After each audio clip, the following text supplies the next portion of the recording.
What's your thoughts on NoFap?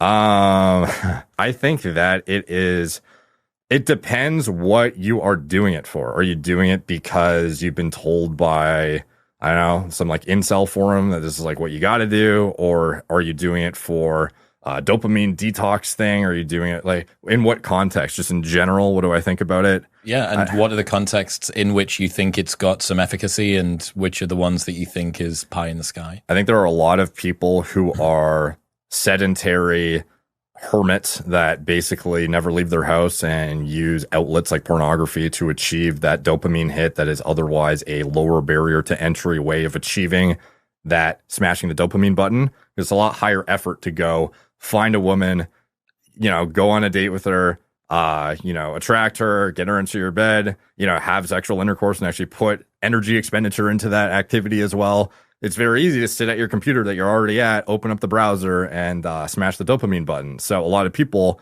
it's almost like a weirdly paralleled version of those rat studies where they just wired their brains and then give them the opportunity to smash this dopamine button, essentially, and they always choose to smash it over and over again.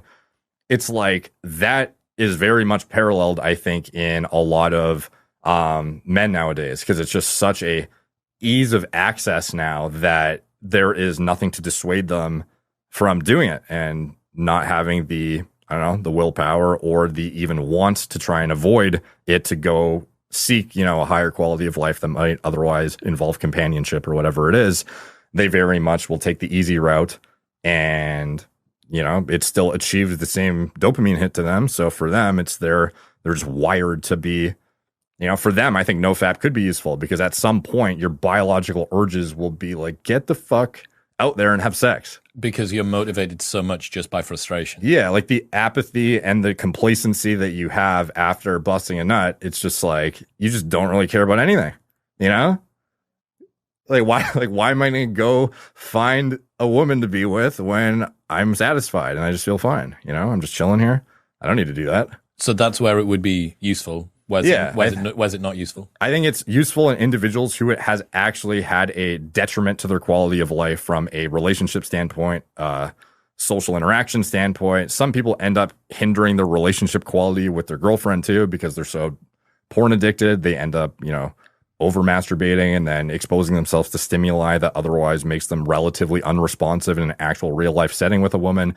Like there are many scenarios in which I think NoFap, or more specifically no porn, potentially coupled with some degree of NoFap, is worthwhile. I think these get conflated a lot, is the NoFap, no porn thing. Like a lot of people just say NoFap, but in reality, a lot of it is problematic with the compounding effect of the pornography exposure. Because if you're just like thinking about your girlfriend, you bust a nut because you haven't seen her in, a while, I don't think that's bad necessarily. What else are you going to do? So it's the pornography and like tying that the dopamine hit to that activity that is overly problematic. And then the NoFap, if it's excessive fapping where it's hindering your drive to go do things in life. Pathological fapping. Yeah.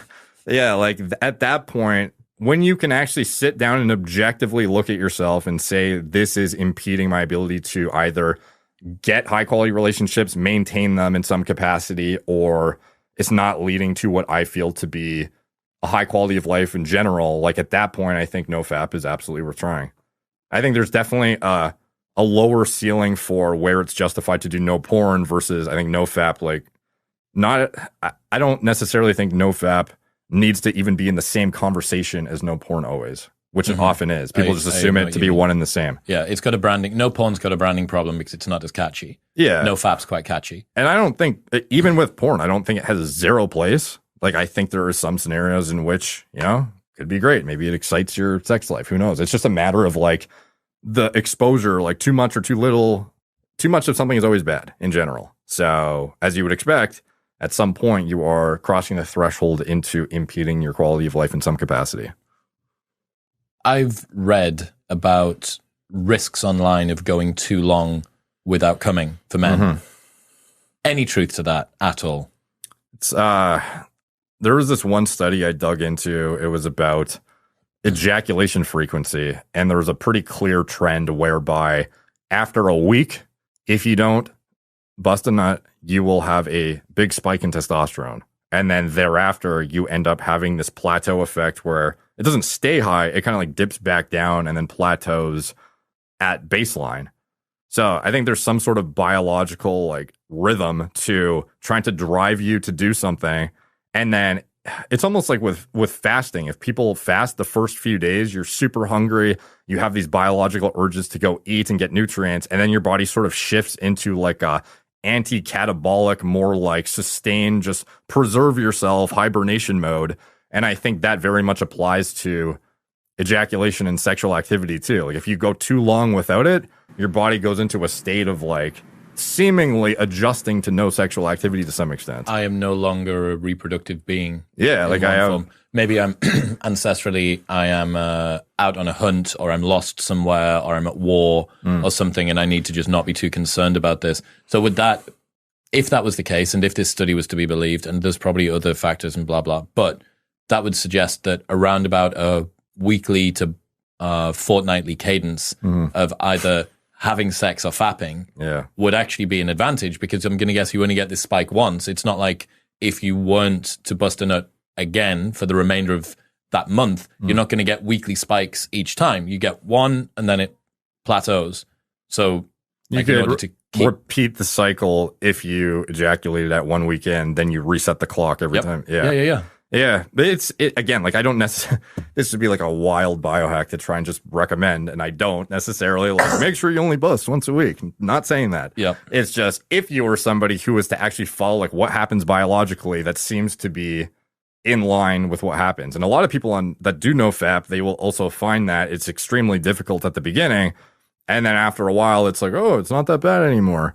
And is that maybe something that you actually want to be adapted for? Yeah. Is that actually something that, it's so interesting.